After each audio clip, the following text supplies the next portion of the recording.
I'm Fatheree. This is Dave. And this is Tex-Trek.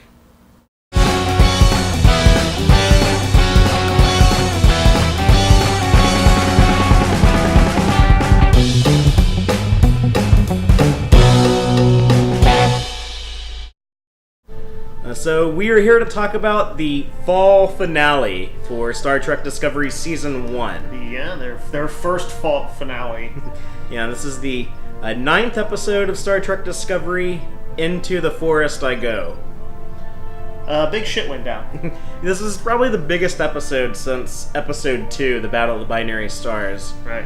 And it always is kind of like a sequel to that. This is kind of closing a lot of the storylines that were started with the beginning of the Klingon War. Closed several of them earlier than I expected it to. You know, the show is moving at a really fast pace. Yeah. Given that the entire first season I was led to believe would be all kind of Klingon stuff, I'm like, there's a lot of resolution to the Klingon stuff in this one. And then also clearly a new sort of direction, or definitely something big and new happens at the very end of the episode, which will stake out the territory for the second half of the season. And so the way CBS is talking about this is they're calling episodes 1 through 9 Chapter 1, and then episodes 10 through 16, or 10 through 15, that we'll get in January and February, those are going to be Chapter 2. So I know Season 2 is Chapter 2, people.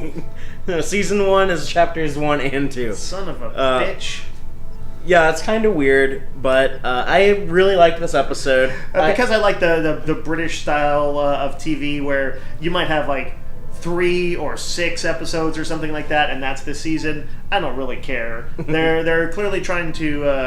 so how many episodes total are we going to have in Season 1? 15 altogether. Okay, that's a little bit large, given sort of, like it's more than Game of Thrones does. So we've seen 9, we got 6 more to come. Okay. But just to talk about the story that we saw tonight, it picks up where the last episode left off, with the planet Pavo, inhabited by the blue dust cloud, peace-loving alien creatures. Yep, that make Star Trek people fight each other. Well, they were trying to make people stop fighting each other. They wanted the Klingon. They invited the Klingons to come have a sit down with the Federation. Tell that to Burnham's bruised ribs, man. They got the Klingons to show up. Cole is on the sarcophagus ship, or as they're calling it now, the Klingon ship of the dead. Yeah. And those are both pretty cool names. Yeah, I really like. There's something called the Ship of the Dead, like that. You mean in real life, or? Oh, you like that there's something in Trek called that? Yeah. I'm sure there is something called that in real life. It sounds like it'd be something that'd be in the Egyptian book. It'd make a good metal song. Yeah. But note to self, metalheads, or note to self, metalheads. That doesn't make sense. All right, note to metalheads. But the Discovery is called away by bald Vulcan admiral. Don't know that character's name. Have they said that on screen? No, but he always seems like he means business. Like, he's like, get your ass to some place or else. He's a character who shows up to give orders to Lorca that immediately get disobeyed. So instead of returning to safety... Lorca working that white privilege. Yeah. What an asshole. Lorca decides he knows best, and he has a plan to use the Discovery's spore drive jumping ability to get data from the Klingon cloaked ship of the dead that will allow them to detect cloaked Klingon ships. Yep. I actually really liked this. It's a somewhat ridiculous, quick plot idea, but I thought it was a neat idea. Yeah, that was a lot of fun to watch. You got some cool visuals out of it. When they were... it took quite a while to make it work. And I was like, man, poor Stamets looks like he's about half dead, and they're like a third of the way through it. Yeah, you milked some drama out of it. Yeah. Stamets has to do 133 jumps to pull this off, which sounds like a much higher number than it would need to be. Yeah. Normally you think of this kind of thing as like essentially they're triangulating. Yeah. So like, all right, 3 good jumps will do it. No. Yeah, but like Lorca wanted to be sure, so he's like, we're going to do 103 more, or 130 more than what we need. That's right. So he's thorough that way. But it looked cool to see the ship just like bam, bam, bam, teleporting around. Yeah, it was like Nightcrawler when he goes to town on somebody. They had to send people on board the Klingon ship of the dead to plant sensors on board the ship that would work with this. Very, I feel TOS-y. Yes. So Burnham and Tyler, her boyfriend. Yeah, the two sweethearts. Yep. Infiltrate the Klingon ship. They do that. Burnham has this cool confrontation with Cole. Yeah. We get some. Yeah, she called his ass out to. She was just still buying time at that point, right? Well, I think like he was about to either kill her or take her prisoner, so she needed to do something. Yeah, that's right. I think he might have been just about to execute her. Yeah, so like by challenging him to a fight was a good way to buy time and hope that the Discovery will beam her back. Right. But luckily they do. They also beam back Admiral Katrina Cornwell, who is still alive. Yay! They beam back Tyler, who had some PTSD triggering going on. Wasn't 100% sure he was going to make it. Also, halfway thought he was going to come back, he was going to come unglued, or like be revealed as some kind of double agent. I think you have some sort of theory about that, which we'll talk later. We'll get into that. Yeah. And then they also got L'Rell off of the Klingon ship. Yeah. She's now a Federation prisoner. And the Discovery makes one final jump to return to Starbase after they've completed their mission. But they don't end up at the Starbase. They end up possibly in the Mirror Universe. We don't know. We'll find out in January. Yep. I'm just saying, the next episode, even that title sounds like Mirror Universe stuff. So, what did you think of this episode? I thought it was as mid-season finales go, the more I think about it, actually, a lot went down, and there was a lot of stuff I liked in it. I had a few kind of complaints that I thought it ended slightly with a whimper, given that it could, if it is the Mirror Universe, you could have shown some amazing things there, or very dramatic things. But and for some reason, when they were kind of when they were giving the full pounding to the ship of the dead, I felt like that should almost be more satisfying. Although there were a few really badass shots in there, like the bridge shot from the Klingon perspective. But like all the getting there stuff, I loved. I think for whatever reason, it was only. I think the reason I feel slightly let down by the episode was really only like from like the last 10 minutes. Almost everything up to that, I was way on board.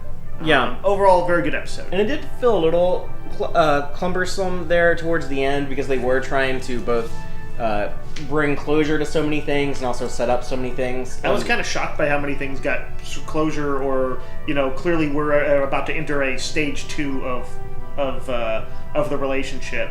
From Burnham and Ash to Admiral what's her name? Cornwell. You can never remember her name. I can never remember her name. I'm Admiral Cornwall. That's what I'm gonna say. That's better than cornhole. Yes.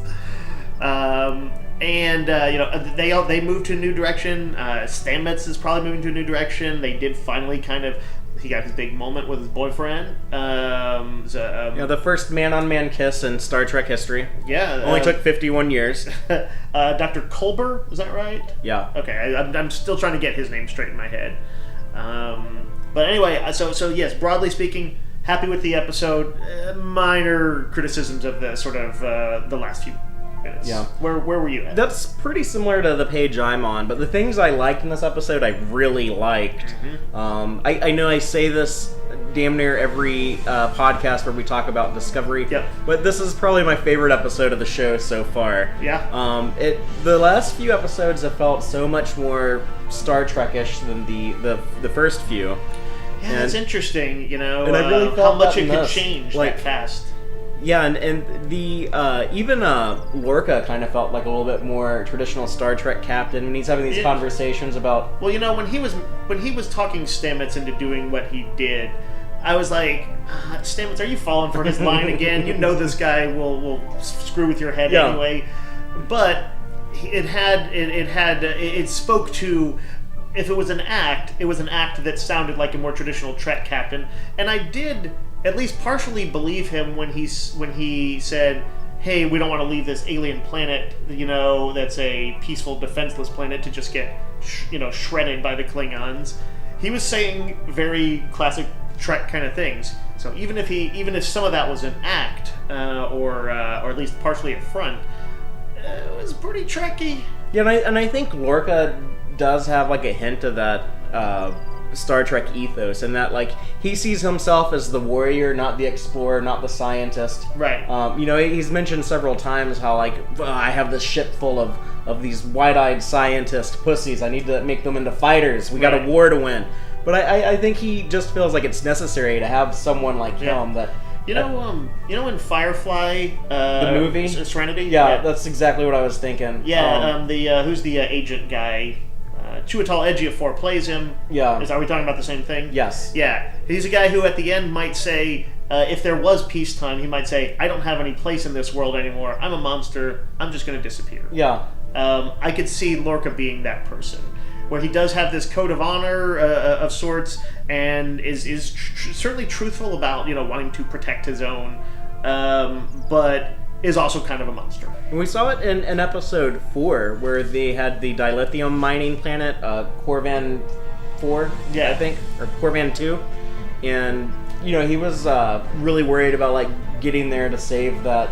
And he knows like the Federation needs those dilithium crystals. He wants to go up there and kill Klingons because he's mad about what they did to his last starship. Sure. But I think he did believe like no, like this is like our duty to go and like save these people. That was a factor in it. Well, one thing, because they were early on in the series, they were kind of duplicitous about some things, or they would be very, I guess not duplicitous, but ambiguous about what his intentions were and what some people were saying. I started kind of preparing to like. That they to read something into everything, and I think the show is actually doing that less now.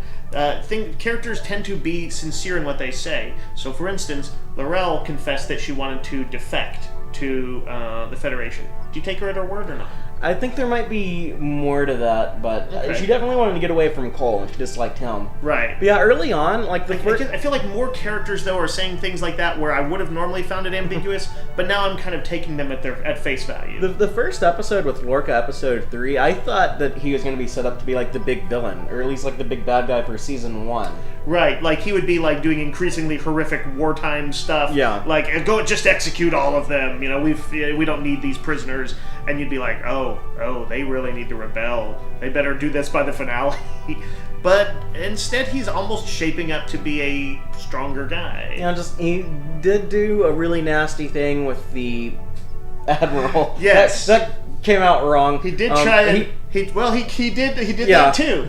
But he did. He set her up for an assassination. Yes, to get her out of the way because he was scared she would take his ship from him. Yep. But even though he can, easily justify that in his mind, he needs the ship to win this war to save the Federation. Right. That was crossing a line. Right. I've often mentioned that comparison to Colonel Jessup from A Few Good Men. That's even beyond probably the pale slightly for Colonel Jessup. He's not generally a kill a superior officer kind of guy. He is a cover up a killing a junior officer kind of guy. Yeah, but in the larger than life world of Star Trek, it's a similar kind of ethos. He's playing that sort of role. But now it looks like the ship is going to be away from the established It's going to be almost kind of like Star Trek Voyager, where they're off on their own. Yeah, at least for a few episodes. Right. At the very least, they seem to be off the charts. Essentially. And presumably, the war effort will continue without them because they provided hugely important data. I'm thinking when they get back, it'll be like, like we won the war, like that's done. Yeah. But so Lorca's gonna have, he's not gonna have anyone to answer to. So there's a lot of different directions they can take that. Yeah, that would be interesting. What do you think he's gonna find himself without an enemy to fight? That he's gonna lose it? Is he gonna rein it in? I think there's gonna be an enemy to fight. That's true. That's true. The show is kind of it's not super action heavy, but it does rely on that from time to time. What would a mirror universe version of him be like? Would he be like a completely unleashed Lorca. It's like people tend to broadly reflect themselves, but they also will take license with them as they will. Sulu wasn't a lecherous womanizer kind of guy in the... but he was, I guess you might say, a passionate kind of guy when they showed him outside of it, just pressing buttons on a console. And so his mirror universe side, I guess everybody's mirror universe version tend to be kind of sly and calculating in some way, shape, or form. Or they could make what happens if you're already that? They could make him like the opposite of how he is, because they would do that sometimes on Deep Space Nine with their mirror universe episodes. Like the mirror universe Quark was like this big humanitarian. He was trying to the people that the Alliance is like the superpower of the Cardassians and the Klingons and the Bajorans teamed up, and they're real anti-human. Yeah. So Quark was trying to smuggle human refugees and and get them to safe places. I suppose if you were to do that, then what he could one version of that could be him as a dedicated pacifist, which would be fascinating. A pacifist who used guile, though. That would be interesting if he's breaking enemy supply lines in order to end the war or something like that, or ready to take all of that horrible stuff on himself to stop it. We might be jumping the gun. It might not even be the mirror universe. We might be jumping the gun. So we should say that, but I'm thinking it is. All right. But enough about Lorca. What about the big thing they did with Ash Tyler, where you get the look at his torture from L'Rell? Right. So he was... he seems to have been horribly tortured for her, and she essentially used him as a sex toy. Yeah, he's a rape victim. Yeah, absolutely. And he has PTSD from it. Yep. And I thought that was probably the first time on the show, in a way, that torture's been depicted as seriously since the Picard episode. What's the famous one? The Chain of Command, parts 1 and 2. Yep. Since Chain of Command, really showing somebody breaking down with a full-blown PTSD, anxiety attack kind of thing. Or are you talking about? Or are you talking about after the Borg with? No, I meant the Four Lights. Okay. Not necessarily. That was, of course, showing you the actual process of it. No, it ends with him talking to Troy, I believe, where he's for a while, and confessing that they had broken his head. Yeah, I honestly thought there were 5 lights. Right.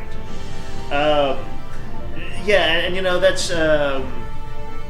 It was interesting that they took it seriously. There's, I suppose, a potential stigma that you would expect Trek to kind of break, of a guy like Ash, he's kind of a badass. He kicked the shit out of the Klingons once he got loose. He was all man of action and stuff like that. Showing that kind of guy breaking down and just completely losing it to the point of being, worthless in combat or whatever, is a very humanizing kind of thing for him. They did, of course, have him. Rather interestingly, didn't the Admiral got him back in the game? What was it she said to him to kind of pull him back? Was it she recognized his relationship? She said Burnham needs you. Yeah. And he seems like a really great guy. He's a super likable guy, and this is why this is going to sound tragic, but. Yeah. So Dave, this is the big theory that I've. Do we need to warn people? If this is this such a spoiler it's all over. It's out there. But yeah, I'm very confident this is the truth. All right. But this might be a spoiler if you somehow jump haven't ahead heard it yet, 5 minutes or something like that if you want to go completely speculation spoiler free. But I'm ready to hear. So okay, the last time we saw Vok, yes, was when he was left on the Shinjo to die, and L'Rell says, I can help you, but you're gonna have to sacrifice everything. And at this point, what does he have left? He has no followers, he has no ship. Right.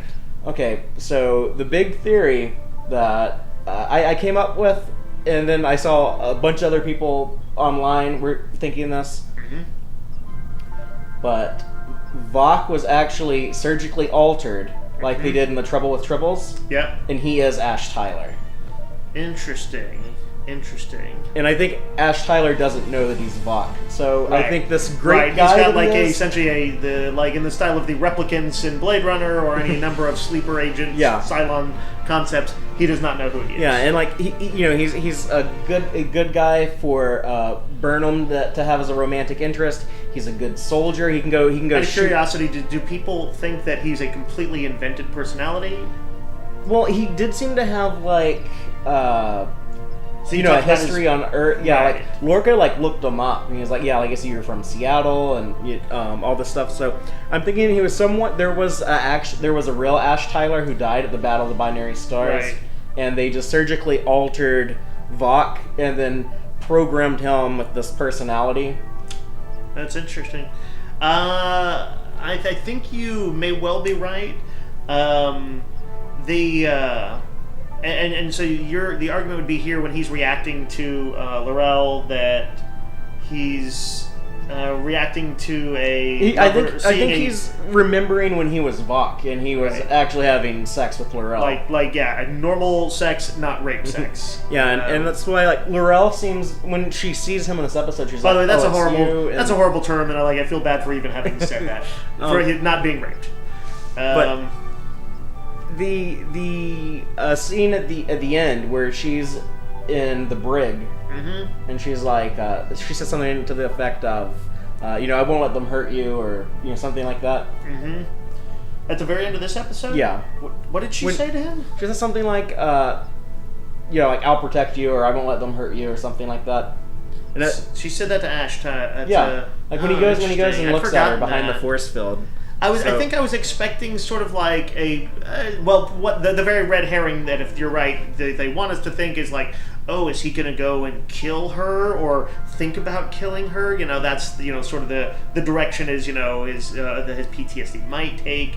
But and here's another thing: is interesting notion. The actor who played Vok, he's credited as Javad Iqbal, I believe so. Which Iqbal is actually, if I'm remembering correct, that's the guy who plays Ash Tyler, Shazad Latif. That's his actual last name. Oh, is Iqbal. And this guy who they're saying played Vok, has never been in any other show or movie, and there's no picture of him outside of the makeup. Right. So I think that was Shazad Latif playing Vok. He was there with Takovma. He was there putting his hand over the fire. And Takovma saying that was all the actor who played. Yeah, that was Ash Tyler under a shit ton of makeup. And it kind of makes sense why they would want to redesign the Klingons to look less human, because it's that much easier to hide. You could hide a guy like that. Yeah, but I think you could have still done it, by the way, with the pre-existing one, maybe with some contact lenses to make the eyes harder to spot. But that's an interesting theory. It is tragic, but I don't think it's not like something that's like soul crushing, because I think it's a neat idea. I do sort of feel terrible somewhat for the notion that Burnham's first kind of serious relationship, her first relationship. Yeah. And he's not even real, he's just a Klingon facade. Yeah.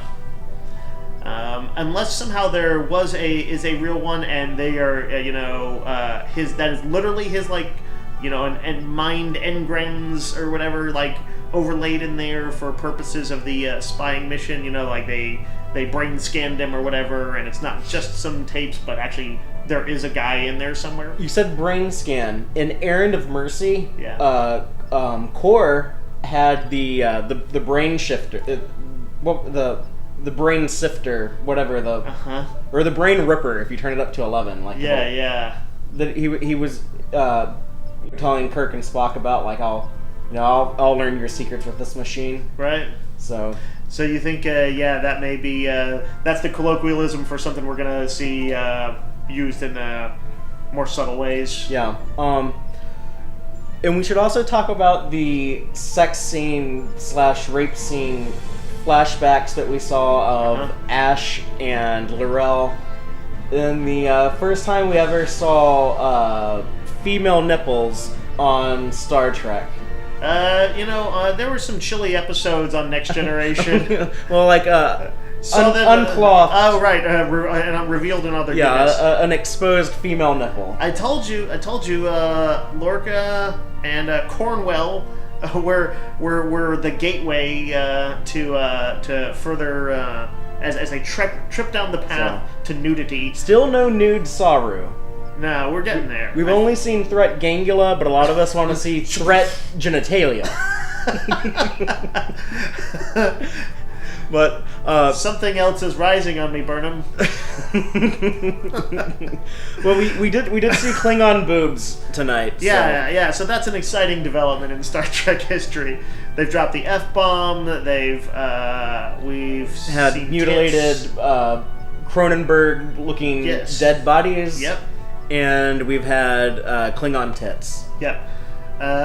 Tell your parents who watched it in the '60s and see how much it freaks them out. Which do you think do you think there's any of these things where they might be going over the line? That if they that nudity, if they got a little more open about it, that would be like, rein it in, Trek. Stop being so lurid. Well, I'm probably not the right person to ask about this because I don't have kids, and as a kid I was never censored or like I lived with my mom and she never cared. She just was so happy I would shut up and like sit down and watch something. Yeah. She'd let me watch anything. Right. So I had like no filter on anything, and so I don't really know like where I guess a responsible parent should draw the line. Right. But yeah, I don't care if kids see this. Like if a kid knows what sex is, I don't think it's bad if they see sex in a movie. I'm trying to think. Like I'm sure there are kids who are regularly watching Game of Thrones.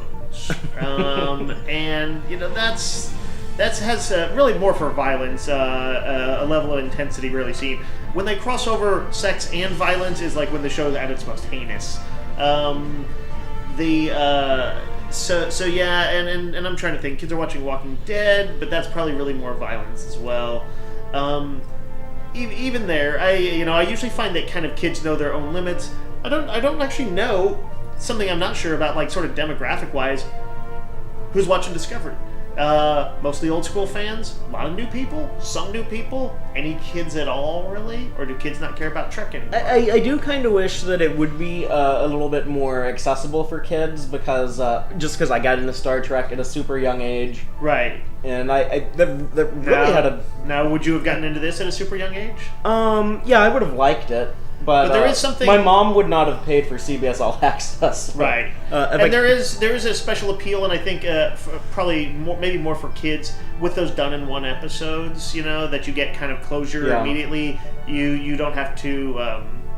In a way, you don't have to stretch your mind towards ongoing storylines. I don't know. Remember stuff. I watched Star Wars Rebels, which is made with a child audience in mind. Yeah. And they're very serialized. I was actually thinking about that with this last season, how serialized that show is, and I think just as TV audiences have gotten a little bit more sophisticated, I think that's probably true of like children audiences today are a little bit more sophisticated. No doubt. And there is simply more of a tradition of serialized stories. It's just has gained so much more traction. That said, kids looking for, or parents who are looking for old school options are going to be able to probably turn to the Orville. That is doing sort of... where they eat pot brownies out of the replicator? Yeah, that's right. But otherwise, it's extremely wholesome. And you know what? Responsibly handled pot brownies are just fine and wholesome, too. Not tradition for Star Trek. But I'm trying to remember. Isn't Patrick Stewart like I think he for arthritis or something. He's stoned right now. He's either in New York or London, stoned right now. Right. So he's isn't it? I believe like actually for medicinal purposes. He has arthritis. Right. I feel like Patrick Stewart in many ways is Picard. I feel like if Picard would do it, then it's okay. Then it's okay. Yeah. But as far as like the Klingon nudity goes, though, I think it's hypocritical that in Western society you can show a man without a shirt on, but when you show a woman without a shirt on, people freak out. Right. So I get it. I like looking at boobs, so right. I'm never gonna say no to that. Right. If it was like a constant sexualization of female bodies over male bodies, that's really the only point at which it like kind of becomes kind of creepy. I think I also, as filmed, these scenes were not particularly titillating because they were effectively, as presented, rape scenes. And they seem to be pretty equal opportunity with their handsome guys and gals on this show. Yeah. I don't particularly feel like a leaning towards that. In fact, even though these I feel like they have shown a little bit more sexy time and or precursors we've seen to Lorca's nipples. Seen Lorca's nipples. Might as well see Laurel's. We've seen party people that are about to probably get it on, but yeah, I don't think of it as a particularly sexy show. Hasn't happened yet. Yeah, but like Ash and Burnham, they'll hook up eventually. Like I thought that they did. might have. Well, I feel like they did. They still have like their pants on when they woke up. So did they? Yeah. Okay. And they're like asleep I on didn't his notice couch. that. I just noticed that she was wearing some kind of like a undershirt type of thing, and I'm like, certainly if this was TOS, I'd say, oh, that's code for. Or if they had someone like putting a boot back on. Yeah. But yeah, I was like, actually, it's true. They could have shown a state of partial nudity. They could have seen her naked back or whatever. He also just like talked about like his rape PTSD. Right. It would be an awkward time to suddenly. That wouldn't be arousing for either one. Right. I think they just like cuddled and snogged on the couch. There is a yeah. I think you're probably right. There is a tradition in movies of I'm telling you my dramatic sad story. Suddenly we're making out and having sex. It's it happens sometimes. It's I don't completely buy it, but it's dramatic. Anyway, I think you're right though. But then after that happens, Laurel is going to give Vok his Klingon memories back. Yeah. And it's going to be painful and tragic, and Ash will be like no, like I'm losing all of my mind and my memories and my love for Burnham, and then like he turns into Vok and he's like, Michael Burnham, I hate you. You killed my Messiah T'Kuvma. Now die. Or is it going to be such a well done sort of mind transfer that he has to knowingly feel the same emotions that Ash does if he goes after her? Or maybe they bring in like some Vulcan Katra stuff and they get like Ash like out of Vok, or there could be some weird mindscape thing like when she was dealing with Sarek. And maybe that was a setup for something else. Yeah, we haven't seen Sarek in a while. Yeah. But yeah, those are all interesting dramatic possibilities. Assuming your crazy theory is true, I think it probably is. Yes. But yeah, Dave's like the last person to find out about this. Like everyone online have been talking about it. For weeks. I He never pick at that stuff. He hides at a hole in the ground. Yeah. I don't either, but like I can't like I'll see like a headline somebody shared on Facebook or something, and then like I can't make myself forget it. Right. And then like you're looking at headlines I'm not looking at though. Well, it's just like I'm scrolling through my feed and like it just pops up. Like I can't like unsee it. Was after the I see headline that Cole is Tyler? Or Vok. Like, sorry, Vok. Well, no, like this is I kind of figured this out just thinking about it. Oh yeah, that's right. Because I knew like Vok was going to be introduced in the prison and right. Well, that's why you're a detective. I'm not though, but. The as far as like the other Klingon characters go, we should talk about Cole, because this was like a big meaty episode for him, and we see the death of Cole. Yes. And I loved seeing the actor Kenneth Mitchell. He got to chew the scenes in English a little bit. When Burnham flips on the universal translator, she actually confronts him on the bridge of the ship. That was neat how they did it, where you could hear in the background, at least at the start of it, echoes of her kind of or what she was saying in Klingonese. Mm-hmm.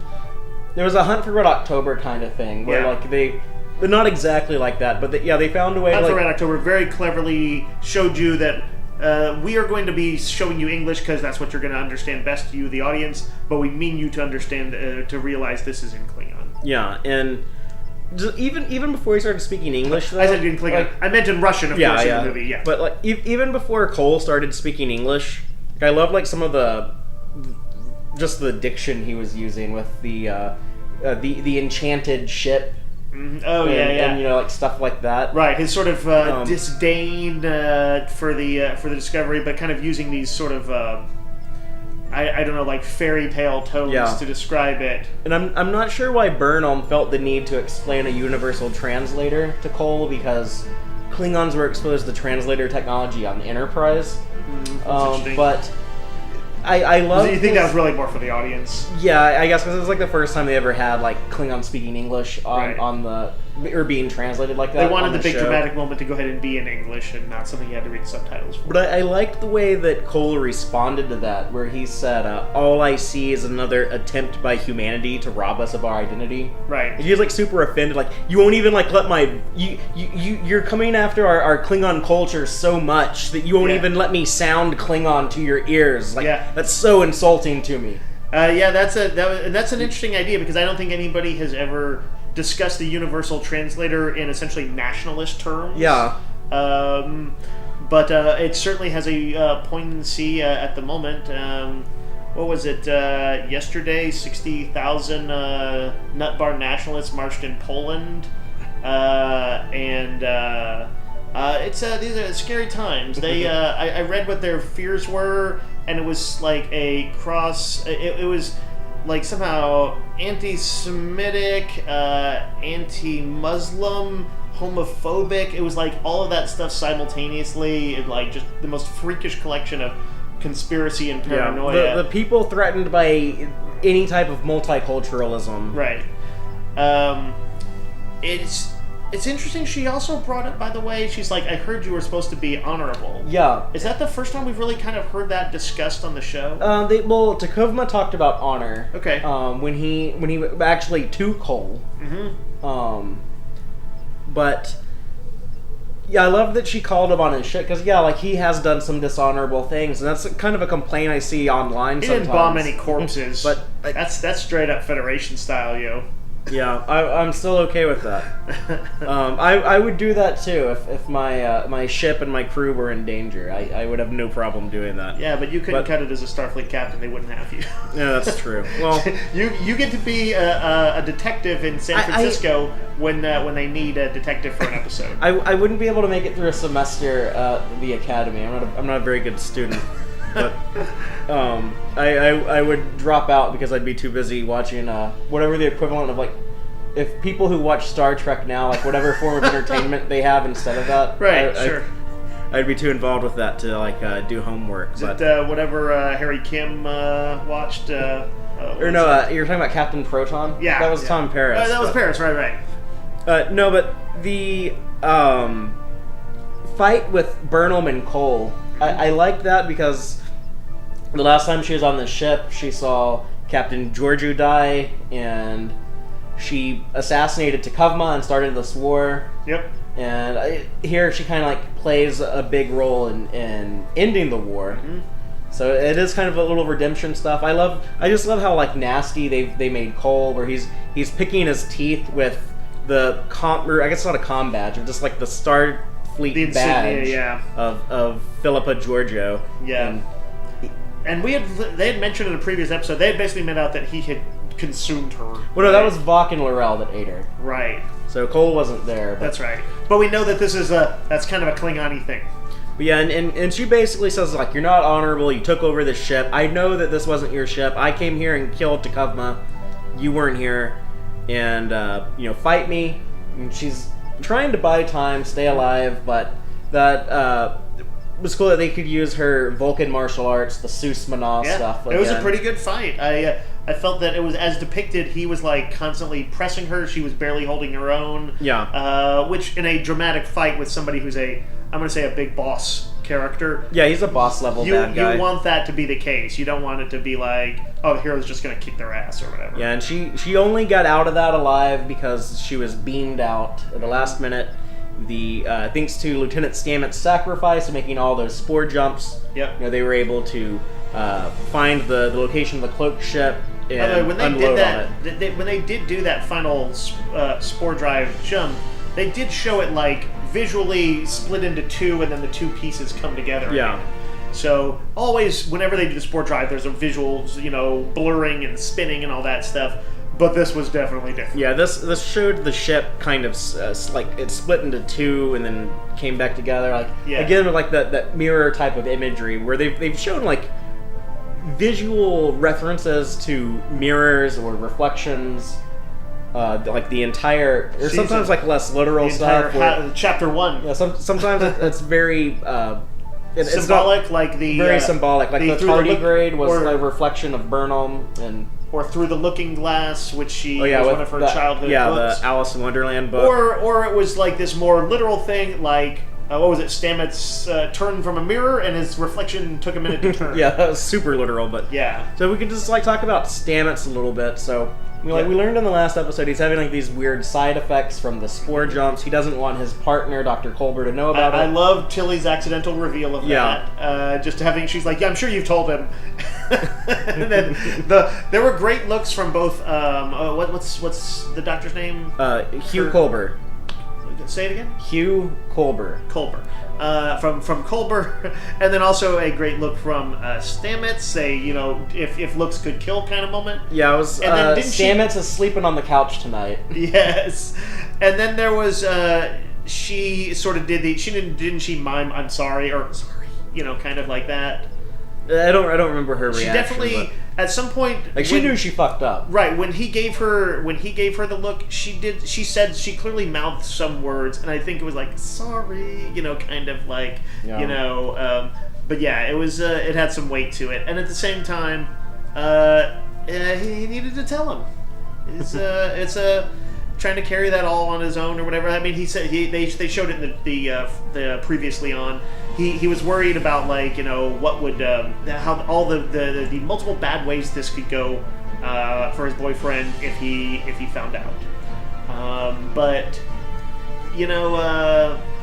I'm kind of sick of characters hiding shit in it's a superhero trope, it's a sci-fi trope, they use it all the time, and it almost always goes poorly, and they almost always would have been better off to confide in somebody, and they're getting better about it in some places, on some TV shows, and sometimes they're still holding on to tradition. Yeah, I'm glad it's a frustrating trope. I'm glad it came out. Yeah, I'm glad it's something. Good job, Tilly. They brought it up in episode 8, and then they resolve it in episode 9. So that's the way it should be done. Yeah. But the motivation that we talked about earlier that Lorca gave Stamets is that he was showing him how we could use the spore drive jumping technology to peer into other universes. He said other dimensions, I think he said other universes. Okay, yeah.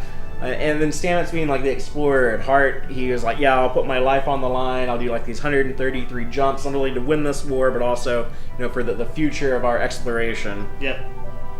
And then he kind of laid down the law at the end. He was like, now that I've done this, I'm done. Yeah, he said, I'll do one more jump, though, just to get them to the safety of that star base. He said he would take one for the team, get the crew and the ship to Starbase 46, I think is where they were going. And they hyped up this one final jump so many times that you knew something was going to go wrong. Right.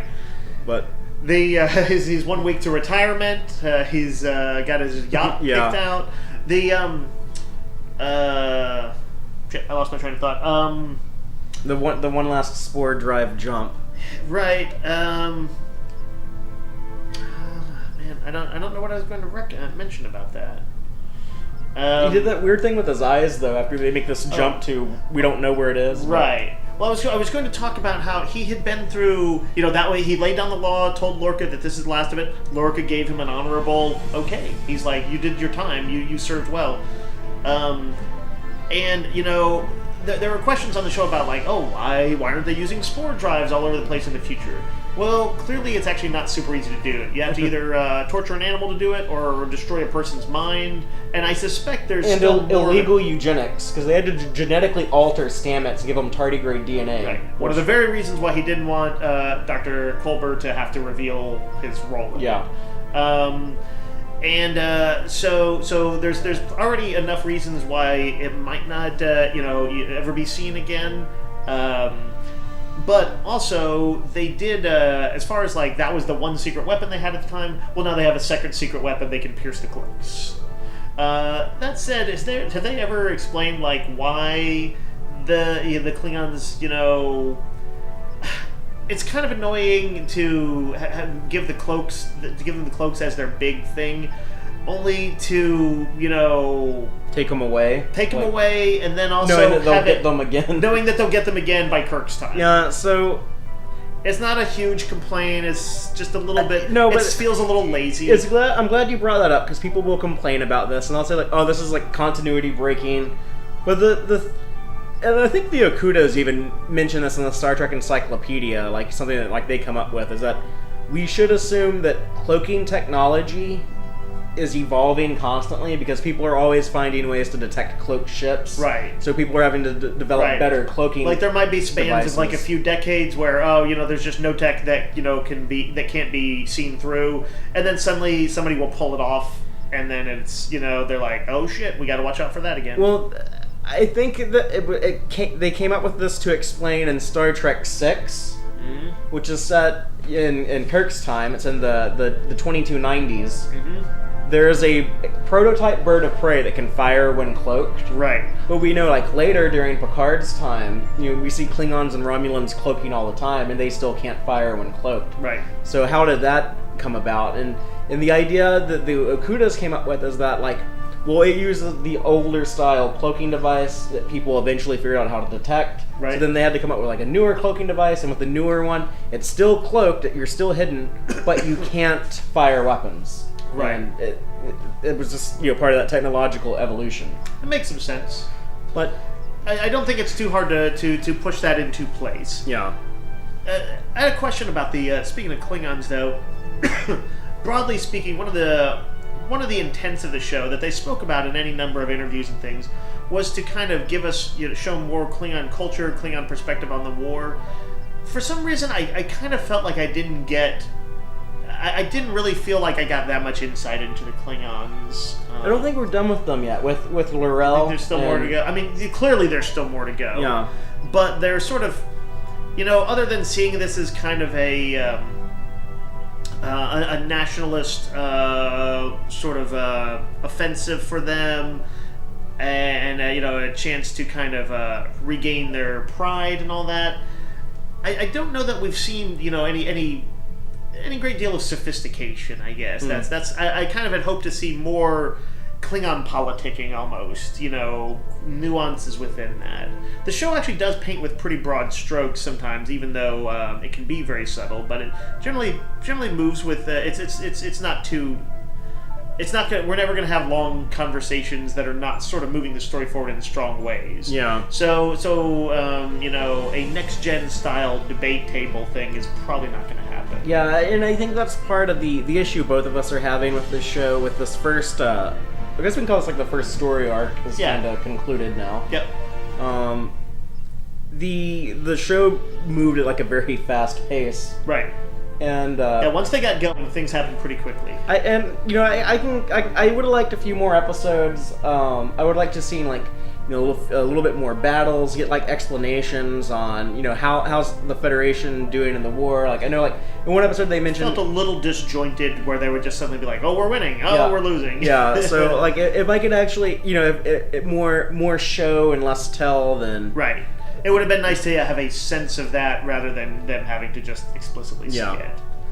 But Deep Space Nine did a war, but they introduced the Dominion in season 2, and they have like rising tensions. They basically have all-out war declared like the end of season 5, and then they spend 2 years fighting the war.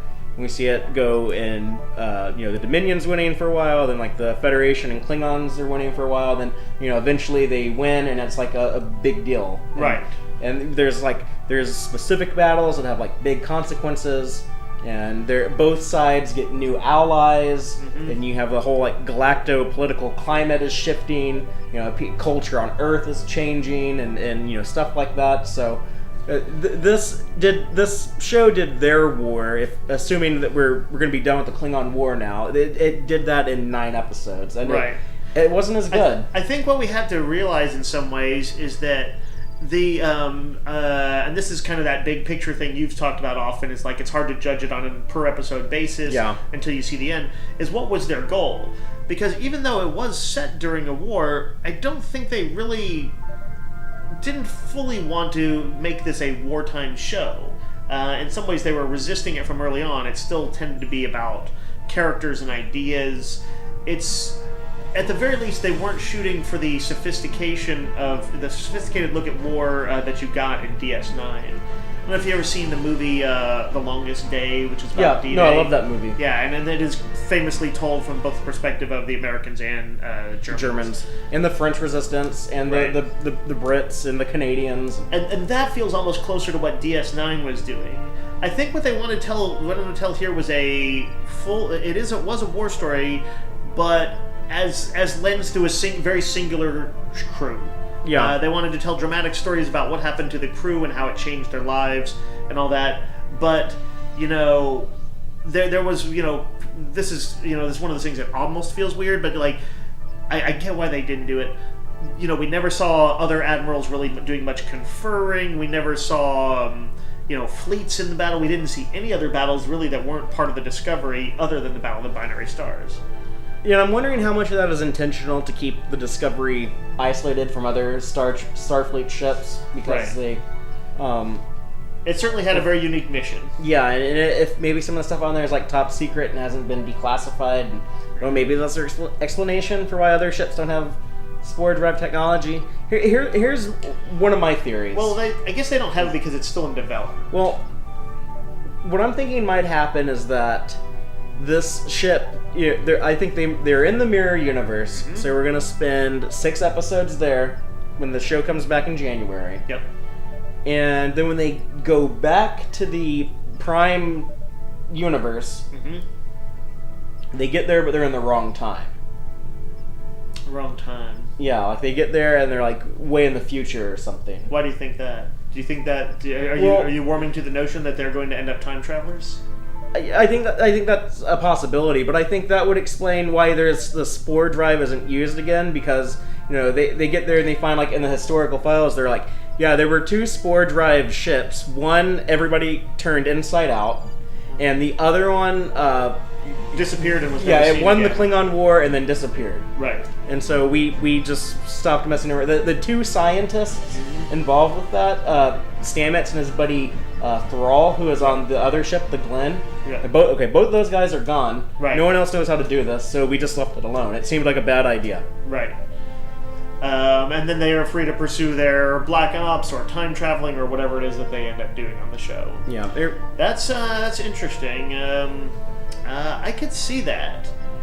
If they do time travel, how are they going to lens it if they like say did end up in say Kirk's time or whatever? It's only a little ways ahead of them, but like they're not going to do what they did with Trouble with Tribbles. They're not going to digitally insert themselves in old footage. That'd be cool if they did. But I'd be on board with that. But I don't know.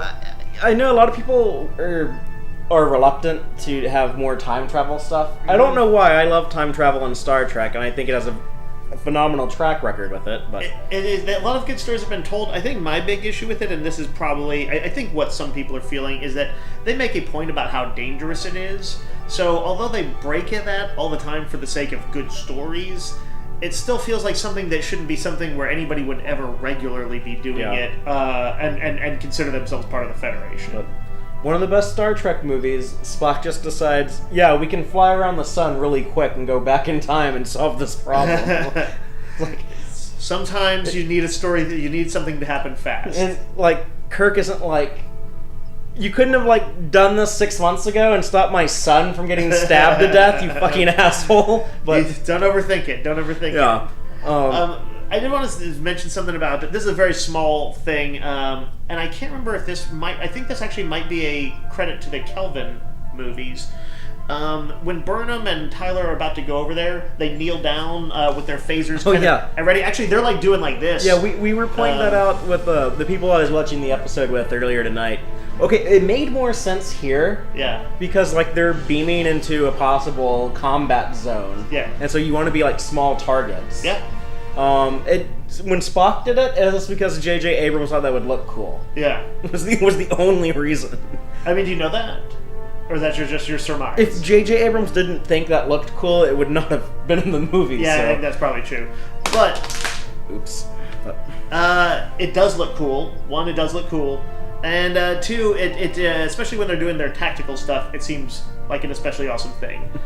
So just one of those things I was like, oh, that's badass. Yeah. This episode. Do you have any other thoughts on this episode? When they're creeping around on the Klingon ship? Mm-hmm. I like it when you can creep around on ships without being discovered. I just find it's a fun, dramatic contrivance, even though I feel like there's all sorts of alarms that could go off. Even firing a phaser has sometimes been shown to trigger all sorts of alarms on ships. But it's cool when it doesn't. It's sort of like in Star Wars, you can sneak around on the Death Star a little bit. There's enough empty space in there that...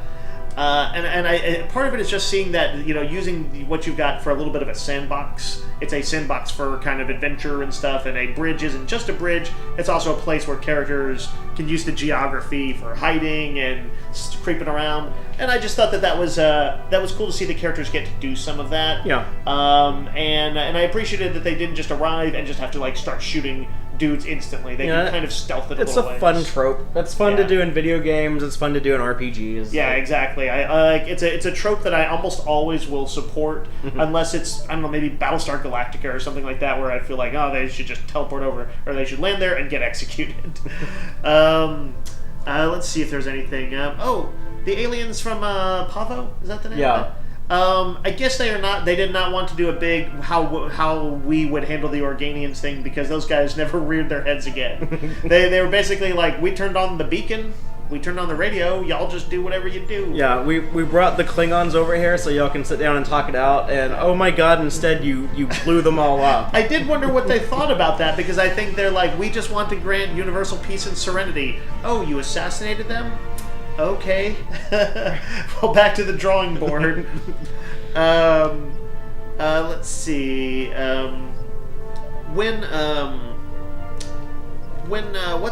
do you call it?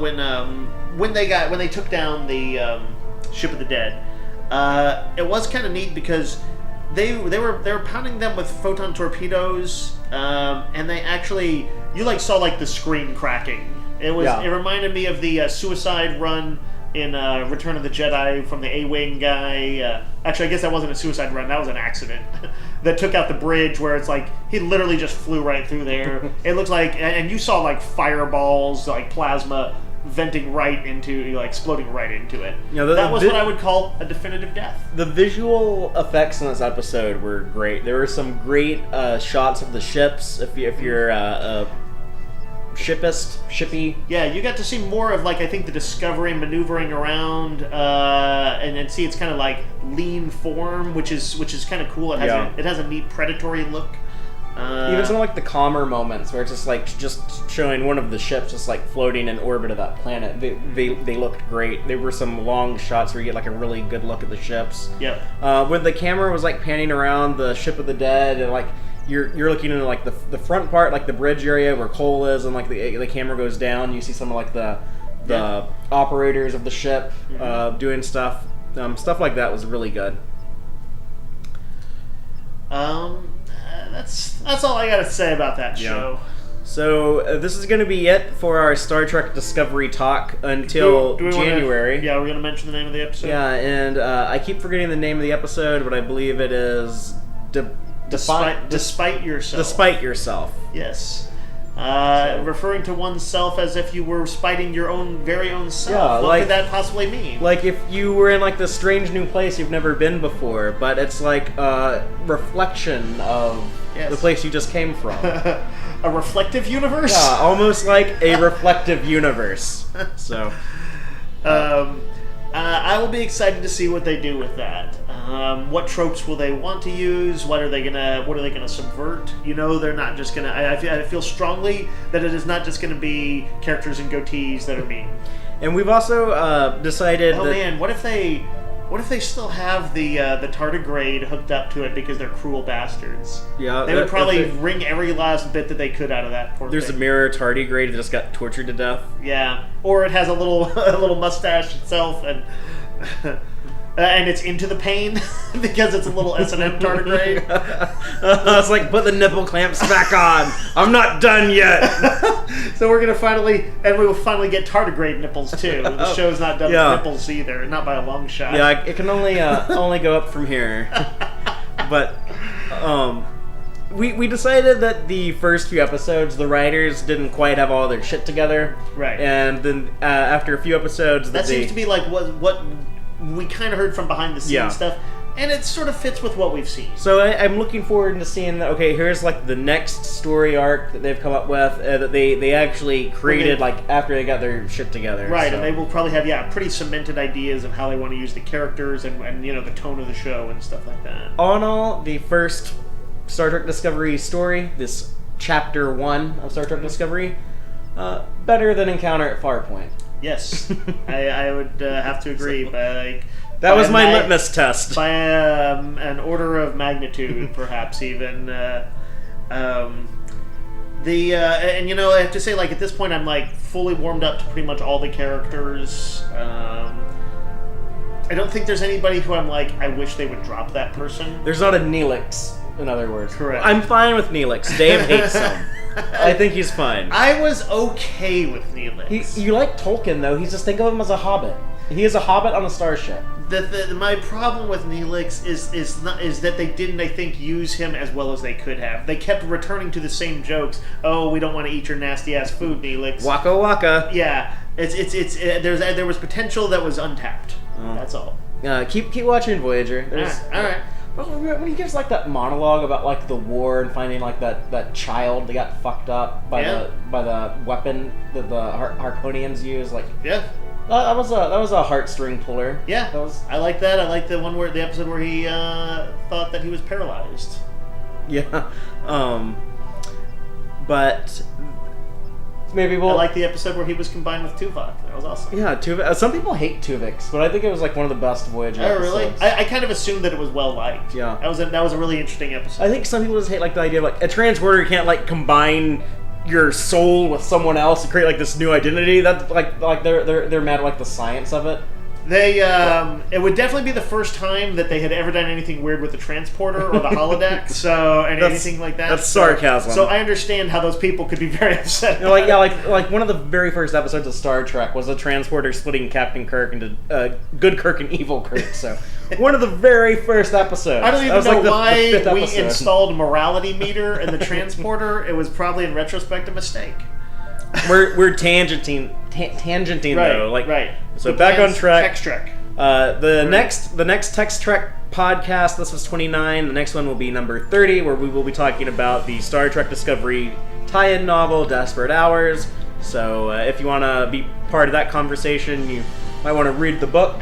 Yep. We'll probably start off with a non-spoiler talk of the book, and then we'll let you know when we get into the If anybody who has read it or is reading it and will have read it in the next week or two wants to pose some questions or comments or anything to Tex-Trek, that'd be awesome. Yeah. We will answer them on air and tell you why you're wrong with your favorite character or something like that. No, tell us what you think on it and what stuff you thought was cool and what you thought was uncool. And speaking of Mirror Universe, we also have the Mirror Broken comic that we'll be talking about before Discovery comes back. So we have plenty of stuff to talk about until January. Mirror Broken being the next generation Mirror Universe comic, which has been a lot of fun. So, and until next time, live long and prosper, y'all. Thank all of you so much for checking out this installment of Tex-Trek. I hope you enjoyed it. Please be sure to like our YouTube videos and subscribe to our channel. Audio-only version of episodes are available at our website, www.tex-trek.com. Please check out our site, especially if you just want an audio-only podcast. We have that available for you. Y'all can also keep up with us online. You can follow us on Twitter, @TXTrek, or you can check us out on Facebook at www.facebook.com/tex-trek. Please, by all means, let us know what you think by dropping a comment anywhere you see fit. We definitely want to hear your feedback. Let us know what you liked and what you would like to see more of, what you would like to see differently going forward. If you want to email me directly, go ahead. I can be reached at fathereeactual@tex-trek.com. Thank all y'all again. Take care.